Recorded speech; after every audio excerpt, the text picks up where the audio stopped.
ભાવનગર ભાજપમાં મોટો ભડાકો થયો હોવાના સમાચાર અત્યારે સામે આવી રહ્યા છે। ભારતીય જનતા પાર્ટીનો આંતરિક વિવાદ અને વિવાદ ચરમસીમાએ પહોંચ્યો હોય તેવું લાગી રહ્યું છે।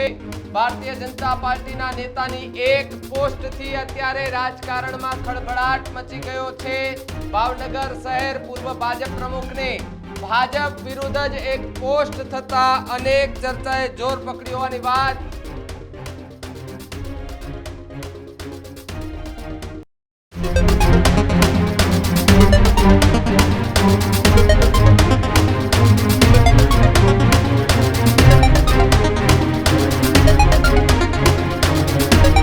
નમસ્કાર, આપ જોઈ રહ્યા છો ન્યૂઝરૂમ અને આપની સાથે હું છું ભાવિક। ગુજરાતના રાજકારણને લઈ સૌથી મોટા સમાચાર સામે આવી રહ્યા છે કે જ્યાં ભારતીય જનતા પાર્ટીનો આંતરિક વિવાદ ચરમસીમાએ પહોંચ્યો હોય તે પ્રકારનું લાગી રહ્યું છે। વાત ભાવનગરની છે કે જ્યાં એક ભારતીય જનતા પાર્ટીના નેતાએ એક વિવાદિત પોસ્ટ કરતા રાજકારણ ગરમાયું છે।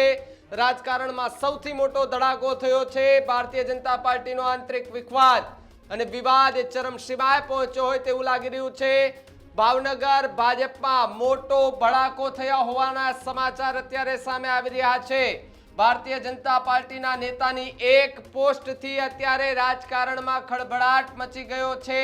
ભાવનગર શહેર પૂર્વ ભાજપ પ્રમુખને ભાજપ વિરુદ્ધ જ એક પોસ્ટ થતા અનેક ચર્ચાએ જોર પકડી હોવાની વાત ભાજપના અનેક હોદ્દા પર બેસેલા યોગેશ બદાણીની વિવાદિત પોસ્ટથી રાજકારણ ગરમાયું છે।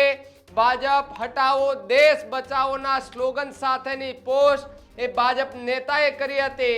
આગેવાનોના વચ્ચે ગ્રુપિઝમ અને એકબીજા વિરુદ્ધ કામગીરી એ ચરમસીમાએ પહોંચી ગઈ છે પ્રકારનું લાગી રહ્યું છે। વિવાદ વધતા યોગેશ બદાણીએ એ પોસ્ટ મૂકી હતી તે ડિલીટ કરી છે। યોગેશ બદાણી છે તેમણે 13 મિનિટમાં જ એ પ્રેશર આવતા પોસ્ટ ડિલીટ કરતા અનેક ચર્ચાએ જોર પકડી હોવાની વાત સામે આવી રહી છે। સાથે સાથે પોસ્ટ બાદ યોગેશ બદાણીએ પોતાનો લૂલો બચાવ પણ કર્યો છે અને કહ્યું છે કે મને ફેસબુક ઓપરેટ કરતા નથી આવડતું। આ પ્રકારની વાત યોગેશ બદાણીએ કરી છે અને આ એક પોસ્ટ થતા અનેક ચર્ચાએ જોર પકડ્યું છે। તો બીજી તરફ ભાજપ હટાવો દેશ બચાવોના સ્લોગન સાથે એ ભારતીય જનતા પાર્ટીના નેતાની પોસ્ટ સામે આવતા ખળભળાટ મચ્યો હતો। મારી સાથે રાજકીય વિશ્લેષક પ્રદ્યુમનસિંહ સરવૈયા ભાવનગરથી જોડાય છે। સાહેબ, જે રીતે ભારતીય જનતા પાર્ટીનો આંતરિક વિવાદ અને ખાસ કરીને ભાવનગરમાં એક ભાજપના નેતાએ બીજેપી હટાવો દેશ બચાવોનું એક સ્લોગન સાથેની એક પોસ્ટ મૂકી રાજકારણમાં ગરમાવો જોવા મળી રહ્યો છે। જી, ભાવનગરમાં આપણે જોઈએ છીએ આ ઉપરાઉપરી આ બીજો એવો બનાવ બન્યો છે અને આ જે સ્ટેટમેન્ટ કરનાર ભાજપ હટાવો દેશ બચાવો જે યોગેશભાઈ બદાણી છે, પૂર્વ મહામંત્રી 2 સમય રહેલા છે અને ભાજપ સંગઠનમાં સ્થાનિક લેવલે ખૂબ મજબૂત શાખા ધરાવે છે। એમનો હોલ્ડ પણ એટલો જ છે અને ભૂતકાળમાં જ્યારે નરેન્દ્ર મોદીજી અહીંયા આવતા ભાવનગરમાં ત્યારે એમની સાથે બેસતા એટલો પાયાના કાર્યકર છે અને લાસ્ટ નરેન્દ્ર મોદી જ્યારે ભાવનગરમાં આવ્યા ત્યારે એમણે યોગેશભાઈને હાથ પકડીને કીધેલું કે તમારા ઘરની ચા પીવા આવવાની બાકી છે।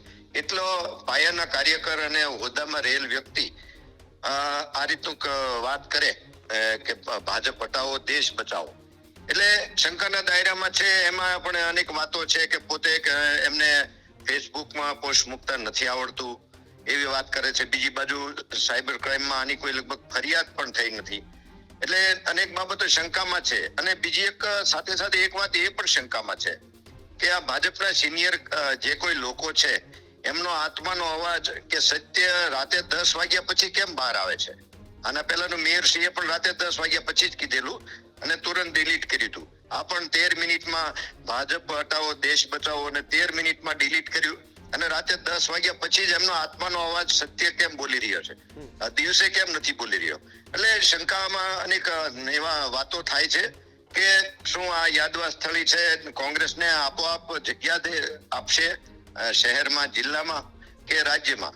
આ પ્રકારનું સત્ય રાતે 10 વાગ્યા પછી જ કેમ બહાર આવે છે? એમનો ડર શેનો છે? અગર અને ડર નથી તો પછી આવી વાતો વારંવાર મૂકવી કેમ પડે છે?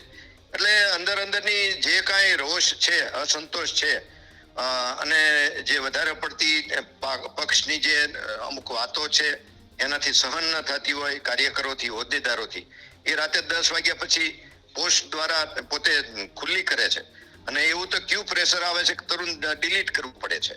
એટલે ઘણું વિચારવા જેવી વાત છે. હાજી જી પ્રદ્યુમનસિંહ, એક વાત એ પણ સમજવી છે કે આવી રીતે આ બીજો એક કિસ્સો હમણાં એક જ મહિનામાં સામે આવ્યો છે.